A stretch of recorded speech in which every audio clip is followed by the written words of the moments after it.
Sa mundong kung saan walang kapantay ang kaligayahan, kilalanin ang pamilyang Del Mundo.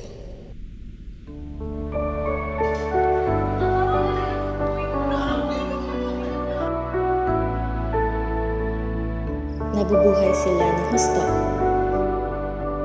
Pinagdiriwang ang bawat sandali na para bang walang bukas.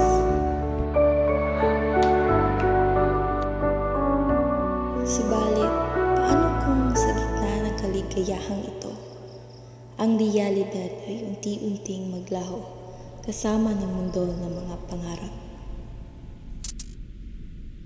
Habang sila'y nagmamasid sa pamamagitan ng bintana ng mga paniniwala, may naghihintay na palang pangyayaring hindi nila inaasahan. Paano kung ang kanilang paniniwala ay isang ilusyon lamang?